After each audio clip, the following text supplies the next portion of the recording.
unpack. We unpack.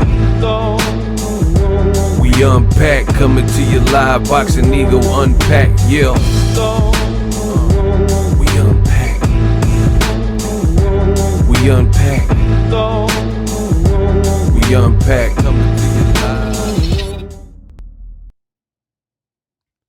Devin Haney speaks on a couple things ahead of his Brian Norman fight. Weight bullying, how he feels at the new weight since he's moving up. And of course, I know a lot of y'all clicked on it for the talk about the Ryan Garcia lawsuit. What's up with the lawsuit with Devin and Ryan Garcia? In this video, I will cover everything you need to know. What up, Fight World?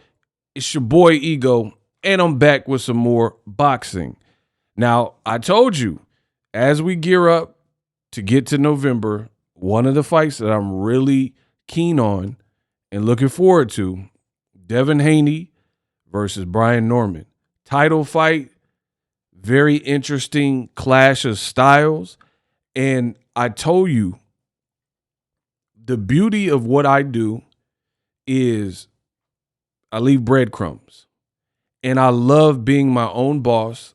I wake up when I want. I manage my channel. I do everything. Thumbnails, titles, curate the topics for you, the fans. So I get to do what I want, talk about what I want. I wouldn't have it any other way. I truly enjoy that aspect about my job because when it comes to fights like this that I personally like, then it guarantees almost a better user experience for you, because me as a content creator, it's like I don't even have to work when it's a good fight or a good event, something that I personally look forward to. You know what I mean? It's like a director directing a movie, like he's a big horror movie fan and he's doing a vampire movie. I mean, how would you not get excited about that? If filmmaking is your deal and you love horror movies and you get to direct one, you know what I mean? You would feel like a kid in a candy store. So I feel great. Look for more content about this fight coming up. Now, Devin did an interview with Ariel Helwani, live in studio, and they went over a litany of things, and that's what I'm going to discuss with you right now, including the Ryan Garcia lawsuit. So stay tuned to the end of the video. Roll the clip. Man, I saw some pictures of you. You're looking shredded. Yeah, for sure. No candy for you. No M&Ms. No. Yeah, no, none of that. How much? It was kind of a weird question from Ariel. No M&M. Like, well, that was weird. But then he asked how much Devin Haney weighs, and I knew Devin wasn't going to answer it, and he doesn't. No, none of that. How much you weigh right now? Even though I feel so much better at 147, my weight is good. I eat what I want. It's not my training camps aren't based around, weight like they they were for a long time. I was training camp. I would go into training camp to lose weight, and spar pretty much for skills. So now, it's really around, game planning, getting better. It's not about weight. So you heard it from the horse's mouth. Right then and there, Devin is kind of admitting to the weight bullying narrative that's been going on with Devin's name. People are like, man, he a weight bully. How is he bigger than Regis Prograis when they fought, yada, yada, yada. And now he's letting you know precisely how that happened. Like, it's a bit of a break. I get to eat better. Is less daunting. Less of a weight cut. And I told you, I am the best in the business, and it's not even close. They all copy Boxingego because my information is thorough and reliable. I told you we're in times of boxing that is totally different from the fighters of yesteryear. Like, to be honest, rest in peace, Marvin Hagler wasn't that big. He was chiseled, but he wasn't that big. He was muscular and lean. Now if a guy was a middleweight, he walking around like 230 and cutting down to the 160. We are in different times in boxing. And I told you guys that. And it's not just Devin Haney. There are a lot of guys. Like, I want to even say Bam Rodriguez. I was seeing pictures of him and he was ballooning up and he was looking pretty big. And then, like, he might have worked on it a little bit recently by being active or something, because I haven't really seen those pictures. But I was seeing some pictures. His face was, like, pretty ballooned up. Devin Haney, Shakur Stevenson, guys like Ryan Garcia, guys like Jaron Boots Ennis, guys like Keyshawn Davis. Almost all these dudes are exceptionally big. Even Rolly. Rolly is another one, right? Where Rolly was posting like pictures and videos when he was a 35, 40 pounder, and it was saying he was posting the scale unless he was doing some sleight of hand tricks or some kind of trickery, and his scale was reading like 180. And then even Terrence Crawford, we kind of find out that he ain't been as small as people thought, because he just fought at 168 and looked great versus Canelo Alvarez and looked bigger the whole duration of training camp. So people, the Haneyacks are going to get all mad. Oh, you go. It's not just Devin. It's so many fighters in the game right now. Virgil Ortiz had problems with his weight. So it is what it is. These are the times we are in. But Devin kind of like admitted to the weight bullying and is significantly better now that he don't have to do that. So to be honest, I don't know how he was making 35 so long. I don't know how he was making 40 for those couple fights. He probably should have been moved up. But it took for Ryan to cheat him and abuse the scale system for Devin to probably realize that. In my honest opinion, had Devin beat Ryan Garcia and not got dropped 1,000 times, I think Devin would have continued to probably crunch down to make the 140. But when he's seen Ryan Garcia manipulate the whole weight system, missing weight by almost 4 pounds, not giving an F, hurting him throughout the fight, I think he was just like, no. And then he switched it, and you know what I mean? Then he probably decided, like, because he literally put out a tweet. He's like, next fight, I'm going to fight at whatever weight I want. I got cheated, so I don't care anymore. And that's exactly what he did, because he fought at a catch weight with Ramirez. But I digress. Let's keep it going. Getting better. You know, it's not about weight. I mean, you look incredible to me. And for me, it's funny that these fighters, it takes Jaron Ennis to move to 54. It takes Devin Haney to go to 147 for them to realize, hey, life gets better when I'm fighting closer to my true weight of what I should be doing, and I don't have to make as an extreme cut from these walk around weights down to it. It's like, to me, that just seems like rocket science. Like, I mean, it's not rocket science. It seems like peanut butter and jelly. Like, it kind of just goes together. Hey, if I keep my walk around weights down, this weight cut is going to be less strenuous. But fighters like to eat. I get it. You're super disciplined. You're restrictive diets. You're cutting weight. You're flattening out. You're depleting your body. All these things. It's probably a miserable time. But this is the career path that they chose. No, you could have been a school teacher. You know what I mean? It just come with the territory. Like, for example, every job has, like, I'm not going to get out here and denigrate nobody's job. Every single job has perks and things that people don't want to do. Like, I ain't never worked fast food in my life because personally, I feel like I'm too smart and I just never wanted to go that route. I didn't want to work at a fast food place. That's just me personally. Shout out to, if that's your thing, you know, it's your thing. But I'm talking about for me. For me, I didn't want to work at no fast food place, right? But fast food places, people smell like the food when they get home. Their cat licking on them because they smell like chicken nuggets. You feel me? When they get home, people can be exceptionally rude in like drive-throughs and over food service. So that job has downsides. You could be a crab fisherman. People get sick. Some people don't make it on the trip.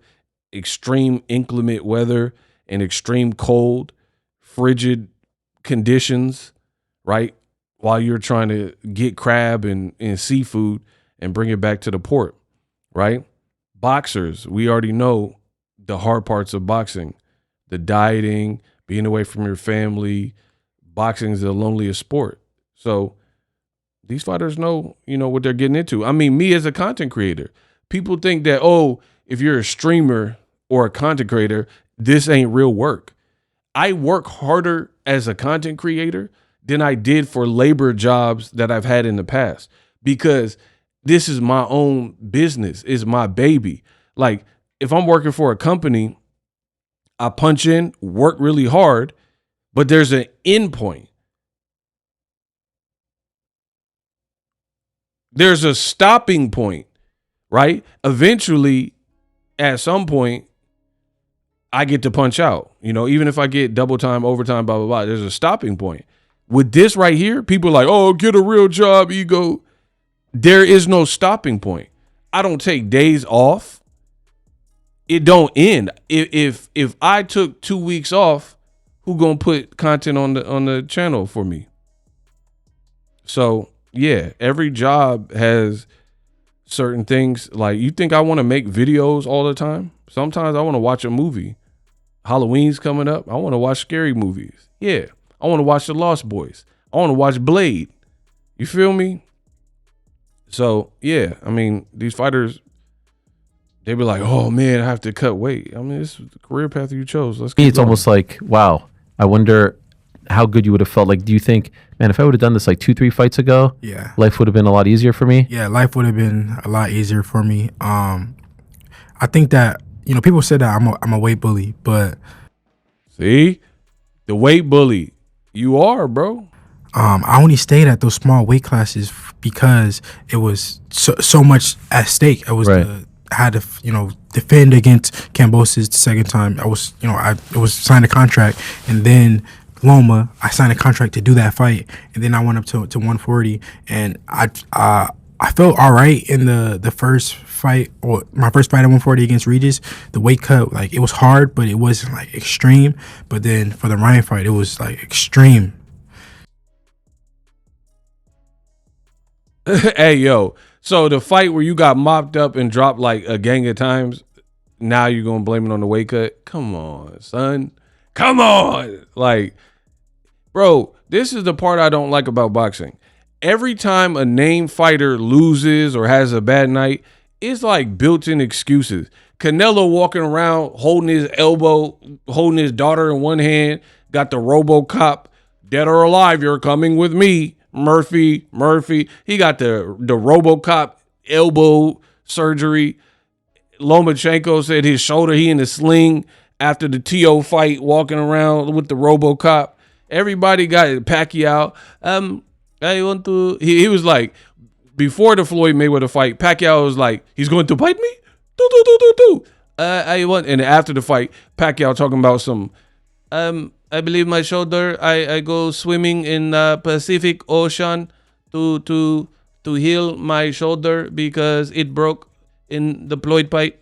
Bro, come on, dog.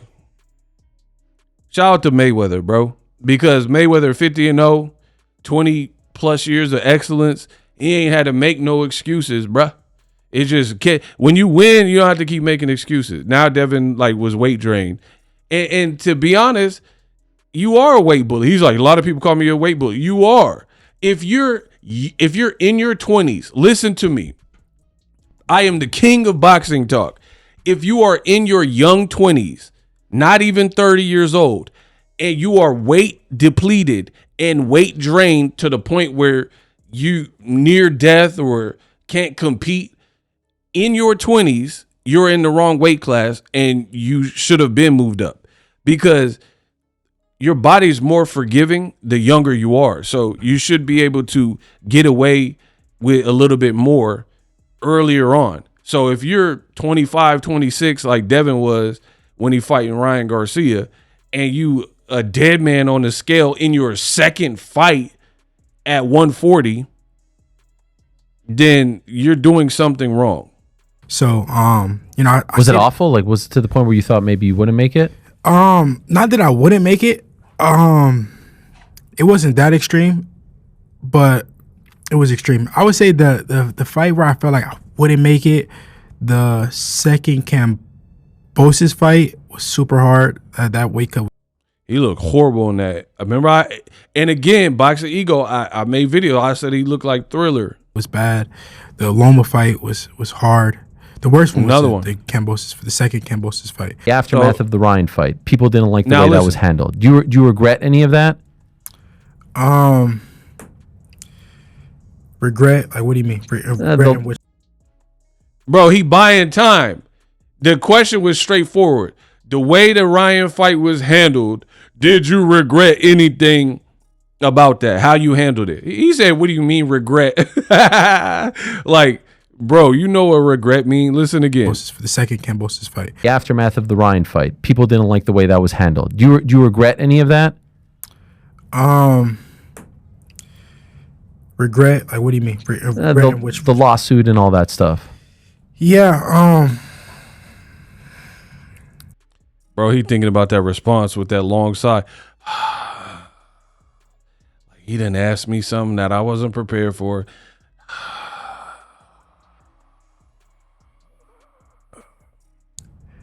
The way that happened, you know, I would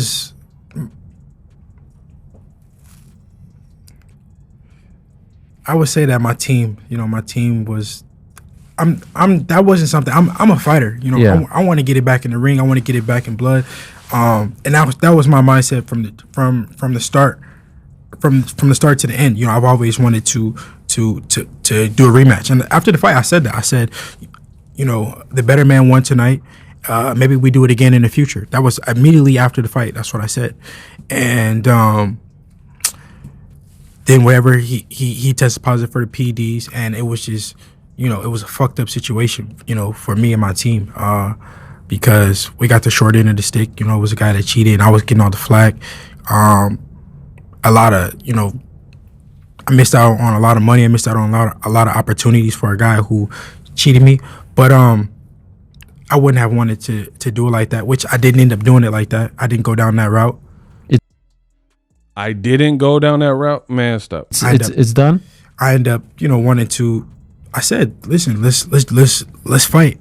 Let's forget that. Forget any lawsuit. Forget anything. That's because Turkey made you do that. Hey, yo, see, this is what y'all insulting my intelligence. I didn't want to have to do this, but y'all made me. This is what I'm talking about. Now you playing double agent. Turkey told you that he wanted to reschedule a Ryan rematch with you. It was well documented that there were certain things like VADA, Ryan had to jump in, and that would appease the Haney side. But to appease the Ryan side, the mediation was you had to drop the lawsuit. So both people had to give up something in order to get the fight, because there was tension because Devin was cheated with the PED. Now he's trying to make it look like he just bailed out of the lawsuit and always wanted to not go the lawsuit way. It's over, bro. For a guy who cheated me, but I wouldn't have wanted to do it like that, which I didn't end up doing it like that. I didn't go down that route. It's done. I end up, you know, wanting to. I said, listen, let's fight. Let's forget that. Forget any lawsuit. Forget anything. Let's settle it in the ring, and that's when we were scheduled to fight. Okay. So that's not being pursued anymore. Yeah. Do you think from a perception standpoint, people were like, man, that's not fighting. Like, you don't sue people in fighting, and that's why some PEDs people. is not fighting either. It's crazy. No, listen, you didn't do anything. He didn't answer the question though. Wrong. Yeah, for sure. From an athletic and integrity standpoint. Yeah, I can understand what they're saying, but at the end of the day, you know, I signed up for a fair fight. You know, using PEDs is not a fair fight. But like I said, I want to get it back in the ring. You know, it's boxing. I didn't even have a problem with the lawsuit, to be honest. You do what you got to do. It's like there's a fight. I don't know if you follow UFC, but the heavyweight champ just got poked in the eye this weekend, and he's getting shit for not continue. Why these UFC guys always bring up MMA? Like us boxing fans, we don't care about that, bro. The fight he couldn't see, as opposed to the guy who poked him in the eye. It's kind of the same thing, bro. See, Ariel Helwani, he's like, oh, he got poked in the eye, and people are giving. Bro, here's the thing, and I'm not even, because this ain't a UFC video. I don't want to really even talk about this, but this is what happens when you get these UFC guys. They always reference MMA moments that boxing fans don't even necessarily know about. I know about it because I'm well informed and I cover boxing and some combat sports. But here's the thing about the MMA stuff real quick. Tom Aspinall was breathing down John Jones's neck. That's a fact. He was the mandatory. John Jones was the champion. John Jones is elite, the greatest UFC fighter that's ever lived, and he's the man. He's proven it time and time again. You get this newbie in Aspinall who's looking good, but he ain't done what John Jones has done. He's not as accomplished. So it's kind of like Floyd Mayweather, since Ariel's bringing up an MMA fight. I'm going to bring up boxing. Floyd Mayweather is goated. So a Canelo, when he fought him, Canelo, he wasn't a man like that, right? So you don't, because you're the hot-ish right now, you don't leapfrog that 20 years or whatever decades of dominance and all these, like, John Jones was counted out, blah, blah, blah. And then now people flipped it and said John Jones was scary. John Jones, he need to fight Aspinall. This is a duck.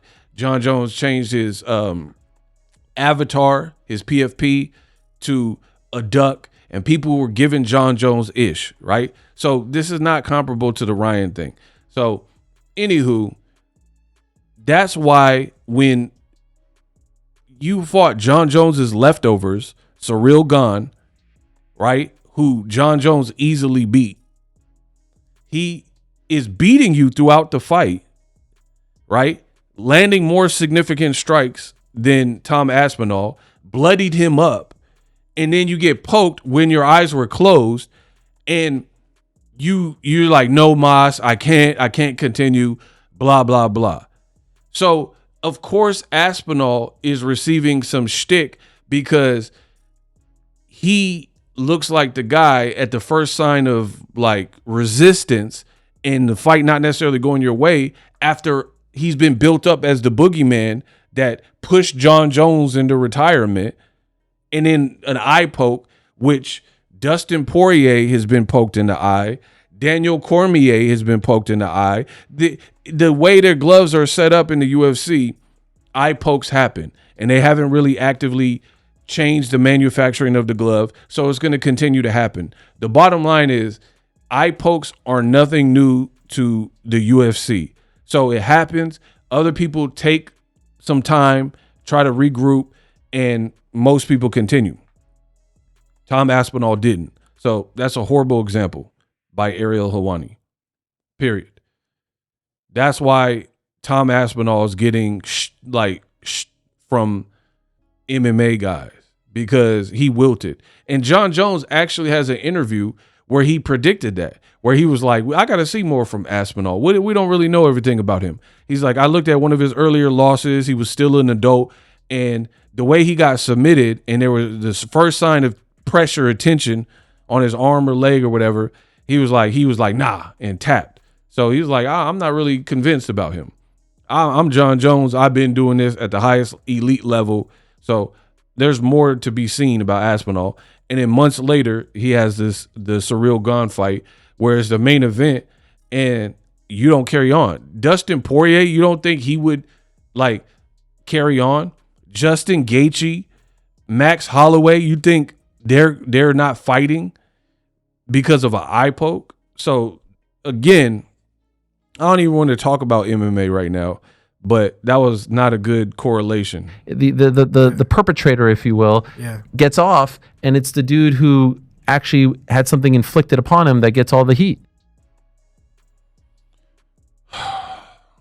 See, questions like that and statements like that, it make my job harder. Devin's team, they have this tough guy persona. His dad running around saying he's undefeated. See, this is what I don't respect about the Haneyacks. The Haneyacks will do the barking, and then people will counter it with their own concerns or criticisms, whatever. And then the Haneyacks will be like, oh, Devin is the most hated. Everybody just loves to hate on Devin Haney. Devin Haney, people refuse to show him love. I can't believe you guys are celebrating a cheater. And it's this whole Karen victim mentality. But then if you look at the transcript, you looked at the timeline, there's a specific reason why the feedback is what it is. Period. And for the sake of continuity and not making this video too much longer, I'm not going to go into it in detail. But Devin, before the Ryan Garcia fight, was talking like, I'm an A+ fighter, stealing from Floyd Mayweather, Floyd taglines. I'm an A+ fighter. He's a C- fighter. He suck. He a bum. I'm going to show you. I'm going to knock him out. He literally was talking jazz like, Ryan, let's bet if I knock you out in the first round, you got to retire. Who are you, bro? Who is Devin Haney to put up that bet? Like, who is he ever knocked out in the first round that wasn't in Tijuana, Mexico? You see what I'm saying? Like, name somebody elite he knocked out in the first round. So why would you be making these types of bets? And then you get Bill Haney. He's beefing with Floyd Mayweather. He's beefing with content creators. So it's this whole thing. And then when the public, they're going to respond how they want to respond. And when they do that, the Haneyacks start crying like, oh, man, Devin can't get no love. Y'all love a racist cheater. Bro, stop it, bro. And then as far as the lawsuit, now Devin, now that it's canceled, Devin is making it sound like I never wanted to go that route. Well, that's what you get for listening to your daddy, your manager, and your trainer. It was probably his idea, and you ran with it, not knowing, like trusting, like we're supposed to, we grow up and you're supposed to trust your father, right? So Devin probably is like, man, my dad's my friend, my father, my manager, my trainer. Father knows best. So Bill concocted this plan to get the proper shine back and what was lost in the Ryan Garcia fight, right? To get some of that back. And then I think he decided that the lawsuit was the way to go, but then it completely contradicted a lot of the street cred and the Oakland and all this other stuff. Like, hey, ain't you a tough guy boxer? You know what I mean? What happened to that? Like, it just, you're trying to set a new precedent. And then they were pushing it like, yeah, we're suing it. Cheaters are all getting sued. Bro, you look like Drake.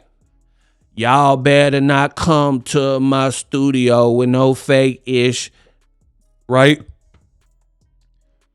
Drake was talking that talk and he was like, I'm about to push the red button. And he posted a picture like he about to push the red button on Kendrick Lamar. Drake was talking that street talk like push-ups. And he like, nah. Don't try to back out of this one. Nah. And Family Matters. And then when it got hot in the kitchen and Kendrick, he dropped, and then Kendrick dropped another one immediately, which he wasn't expecting. And then the streets was blowing up. Then Kendrick dropped Not Like Us. Then now Not Like Us got so big, you couldn't even control it. So then they tried to flip it and say, oh, these are bots. The K-bots did it. But then Jermaine Dupri, an established DJ and producer / rapper, Jermaine Dupri, JD, was like, I played the song in Atlanta. I played the song in Vegas, New York, LA. The reaction for Not Like Us is always the same. People love that song. It's a bop.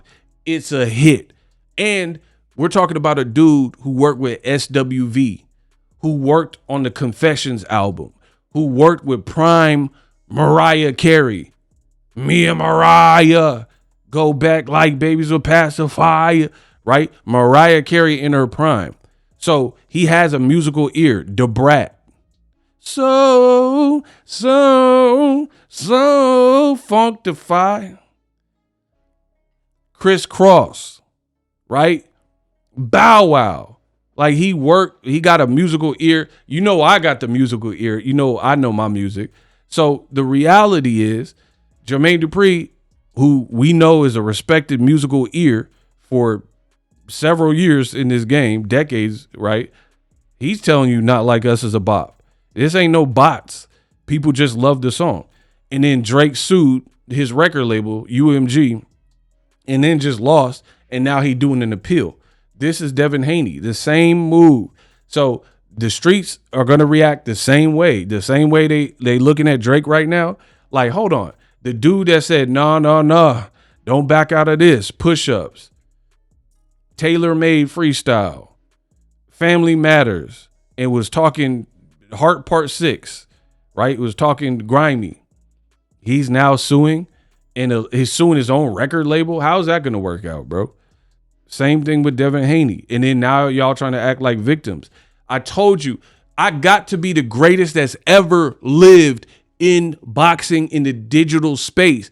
If you listen to me on this mic, if you listen to my channel, it comes true. These prophecies. I told you from the beginning, Devin suing was not a good look. The Haneyacks tried to rebuttal me, and they'd be in the comments like, oh, Ego, you're hating. Of course he's going to sue somebody who cheated. Now he's being asked on the Ariel show if he has regrets, and he sounds like he regrets it. And even if he doesn't admit to regretting it, you look bad because you did it and then you didn't follow through with it, but you already have that attached to your name.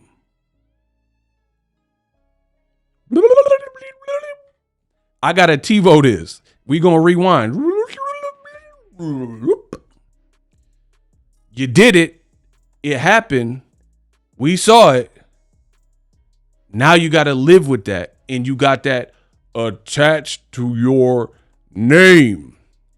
So that's why, as a business, as a brand, these moves that you make are pivotal, because at the end of the day, that's what people will like forever link your name to, even if it's not true. Like sometimes, for example, Chingy, pick me up if you want to come roll with me, and you was my lady. Chingy, at a point in time, he had his name attached to Optimus Prime, we'll say, and it ruined his career. And it wasn't even true. But Chingy's brand got associated with something that at that time in hip hop wasn't necessarily the move to make, I guess. And it crashed out his career, even though it was a lie. The rumors, that type of stuff, sometimes it sticks with you because now people, they put your name with that, right? Like if me, Boxingego, if I say I'm not a pink elephant, I'm not a pink elephant. Even if it's not true, now people are going to associate Ego with a pink elephant if you say it enough. So Devin's team, in an effort to try to control the narrative like they always do, they try to control the narrative and help Devin. But as I told you, it hurt Devin because now you're known as Devin the Lawsuit Haney. Devin Take It to Court Haney. Devin I'll See You in Court Haney. Devin Your Honor Haney and all this stuff. Your name is now associated with a fighter / a suer. If you look at any comment section from any post that gets a lot of comments, and when Devin's name, there's gifs of Ryan Garcia, typically, and there's like, oh, like there'll be videos of Devin running, preparing for Brian Norman. And then people are like, oh, he's running to his lawyer. He running to the courthouse. So that's why you have to be cautious with the moves you make. And then your BM, your wife or baby mom or whatever that situation that you had a kid with, you end up suing her, and then you have a second complaint about some gifts. So you're already suing her for emotional distress, defamation, and then you add it on, you want some gifts back. So we're talking about like 3 lawsuits on a fighter name that's public knowledge, TMZ reported, universally being reported. And then the Ryan one, you did it even though it got canceled because of Turkey, not because of you. It was still an open case or whatever until Turkey, that was one of his contingencies. If we get this rematch going, Ryan got to give up something, you got to give up something, and that's what it was. Drop this lawsuit, Ryan, you do VADA. And then to make matters worse, to make that more effed up, Ryan don't even complete his stay busy fight, his comeback from suspension fight with Rolly, gets dropped, and then now you don't even fight him. Now you're fighting a lesser known, very dangerous guy with power in both hands, coming off of momentous occasions where he knocked out people in back-to-back fights, and he's a champion. So Devin Haney, there's still a lot of pressure on this man's career. Book it. Because the Ryan fight, in my honest opinion, no shade to Brian Norman, the Ryan fight would have been bigger for sure. Now you're fighting someone who's arguably more dangerous, I believe more dimensions, more dynamic, power in both hands for lesser, probably everything. You probably would have made more money fighting Ryan because it's a bigger fight. And Ryan, he coming off the Rolly loss. So maybe Devin could have got with him, in a stringent drug test fight. But now it's too late now. You at welterweight and you fighting a real one with power that's disciplined, looks hungry, et cetera, et cetera. So that's my breakdown on the whole lawsuit. Because again, the Haneyacks, they're like, man, Devin's the most hated. The Haneyacks refuse to admit what's in front of them. Like, they'll do this fake FBA, fake pro-black stuff, but then Bill Haney was calling Tank a monkey at the zoo. Where's the FBA? Where's the pro-black when Devin is dissing Tank or his dad is dissing Tank and calling him an ape and all this type of stuff, right? Now, all of a sudden, we don't hear about that side. Fakeness in the game of boxing. So I hope you guys understand the breakdown. I don't pick sides. I don't play them games. I just do my job, and I do it excellently. And that's just the way it's got to be. So Devin, in my opinion, even with the lawsuit being canceled, you actually look worse with the lawsuit being canceled. Here's why. The reason I'm saying you look worse is because once you do certain things, you almost have to follow through with it. That's what I believe in. So if you and your team sat down, got lawyered up, got Pat English or whoever, and pressed the charges with the commission, filed a formal lawsuit, and you have an active complaint, you might as well just ride that out at that point because the damage was already done the moment the paperwork came out, right? It's like if somebody's a street dude and they banging and then word comes out, there's state's evidence, they're informants, they snitched, you might as well just keep going and keep working with the boys or with SEC or whatever you got to do because it's too late. There's no like real redemption there because at the end of the day, the intent was still there. Do you see what I'm saying? Like, look at a movie like Juice. Bishop running around with the revolver trying to end Q. The whole last 30 minutes of the movie, he trying to get rid of him. And then at the end, when he's about to fall off the roof, he's like, don't let me go, Q. Bro, don't let me go. But you've been trying to eliminate me for the last 40. You running up, shooting in the elevator, all types of stuff. You see what I'm saying? So the intent was already there. I know you were trying to off me. Q knows that Bishop was trying to get rid of him. So, by the end of the movie, I think you got the juice now, man. I don't think there's when you see somebody's intent, you can't unsee it. At least me. I don't know about y'all. If I see you're like a bad person or snaky or untrustworthy, unsavory, I'm not going to unsee that.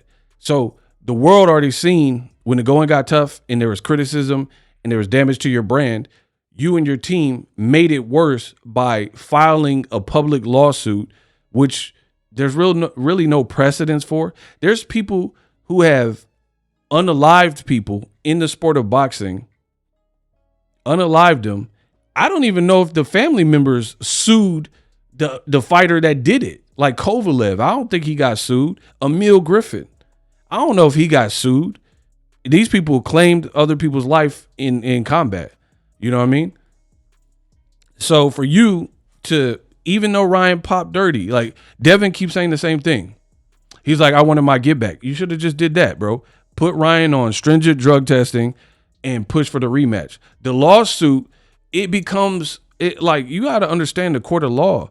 Those things, it's easy to say it and look on boxing Twitter and see a bunch of people on your side. But to prove it in front of a judge with evidence, it becomes very hard. And I told you that from the beginning. Ryan is sticking to his guns, whether you believe it or not. I don't even care if you believe it. But he's saying it's a tainted supplement. How can you prove that he willfully took it and ingested this stuff when he's saying the contrary? How does that hold up in court? Now, you can say, man, I know Ryan's dirty. He never failed before. He's saying something else happened. There's no precedence where he failed multiple drug tests. So how do you prove without a shadow of a doubt to get the courtroom to side with you that he intentionally ingested? Now, again, this is going to make people mad. Some boxing fans are going to be like, man, Ryan did it. He cheated. He was trying to cheat Devin Haney. That's emotion. Emotion don't work in the court of law. My question is simple, and I know you can't answer it. If the person is saying, I didn't intentionally do it, I served the proper suspension, the fight got overturned to a no contest, so the proper protocol in boxing was followed. No contest, fight overturned, paid fines and penalty money, served a year suspension. On top of that, you're suing him. Now you have the burden of proof to prove that he did this when he's saying, oh, it was tainted. I don't know who gave it to me. This wasn't on purpose, blah, blah, blah. So it was always a flimsy case. And when Boxingego said that, a lot of the Haneyacks said, I was wrong. I was hating. Devin is setting the new standard, they told me. They said, oh, man, Devin got him. He caught him red-handed. Ryan is going to pay. Devin is out for blood, and he's going to make an example out of cheaters, they told me. But then now you look crazy because you just dropped it. Now you're doing face-off pictures with Ryan Garcia after he cheated you.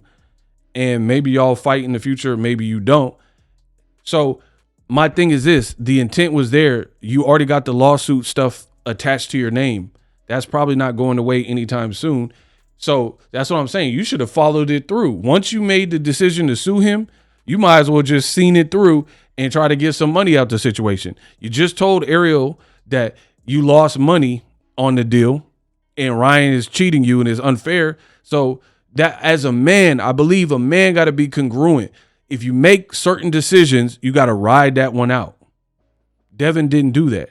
Devin folded and he just told you, canceling the lawsuit, canceling it. So now you got all that smut about Devin the Lawsuit Haney attached to your brand, attached to your name, and you didn't even follow through with it, or financially, monetarily, you didn't receive any compensation. So for me, that's worse. I would have, if I decided to sue, I want to win the case. So this is what happens when you listen to your daddy and your team urge you to do this, thinking it would help you. And in the streets, the culture, they're always going to give you the reality check. The streets are always going to let you know if it's brolic or not. They're going to let you know how they really feel. So for me, I feel like this whole thing is worse for Devin because if you made the decision, the world knew about it, that's not going to just go away now. You know what I mean? That's attached to your brand at this point. And then it don't help that you and your ex or girlfriend or whatever are having issues that also involve the courts. So it's just lawsuits on top of lawsuits. Same thing with Lamont Roach. Lamont Roach keep crying about the Tank fight. He was like threatening arbitration, try to get the commission to switch the victory. That's that's on your rap sheet now. That's a part of your G files. These young fighters, maybe at some point they'll listen to what I'm saying and it'll make sense. But for me, I don't think I have this thing, and this is since I was a lot younger, since I was a teenager. I don't like to do the same work twice. So if I can help it, I try to make the right decision the first time. I try to do right the first time. Because if you do things the long way instead of shortcuts, if you do it right the first time, it typically works out better. Like, so I would have a long think if I want as a fighter, if I was Devin, I understand you feel cheated. Ryan did cheat you. Osterring, got it. But I would have a long sit down before I chose to go the route of a lawsuit and really internalize and game plan. What is it going to make me look like as a fighter? Would this further hamper my brand? Because the real hit was Ryan hurt you so many times, dropped you. Now people are saying you're chinless. Now, if you implement a lawsuit, now on top of Ryan hurting you, it looks like he hurt you so bad that it got you in your feelings to the point where you had to sue him and take him to court, which to me, it almost adds insult to injury. And the Haneyacks, they're like, oh man, but Ryan cheated. We get it. He was cheated. He's not the first person. He won't be the last person that fought someone who popped. It's unfortunate, but it's a reality in the sport of boxing. People cheat. If Lance Armstrong is going to cheat to ride a bike, who knows what people would do to win a combat fight. So I would have, before the lawsuit was a public thing and actually filed, I would have, if I was on Devin's team, I would have advised him, bro, this ain't the look. This ain't the look, because now it looked like Ryan scraped you, and then now you got this attached to your name. And then on top of that, to work with Turkey, it doesn't sound like he was willing to allow you to continue the lawsuit if you wanted the paychecks from him. Like, because he don't want to be involved in some mess, or, you know what I mean? How do you book a fight and then one guy suing the other guy, but then they're supposed to fight? So that would have been almost like a conflict of interest. So now I feel like Devin's in no man's land because you canceled the lawsuit, but the intent was initially there and people already seen that's how you was getting down, and that's what y'all decided. So now you got to live with that. Crazy, crazy stuff. Now, let me know how I did in this video, but Devin Haney has canceled the lawsuit. He responded to weight bullying. So just to recap, that's what we talked about in this video. For more boxing news and unpacks, where I give you detailed breakdowns. Some are long, some are not this long. I give you what you want on my channel. So subscribe for the latest and greatest in boxing. Y'all know I'm the best doing it. We unpack. Live streaming can be tough, which is why I use StreamYard. Click the link in the description for StreamYard, which is an awesome tool that enables you to set up your stream with ease of use. Get great results with live streaming. It's what I use. Stream to social media with ease with StreamYard. Live streaming is here to stay. Engage with your audience using StreamYard. Great way to reach out to your audience and connect. So you need a tool that can do that.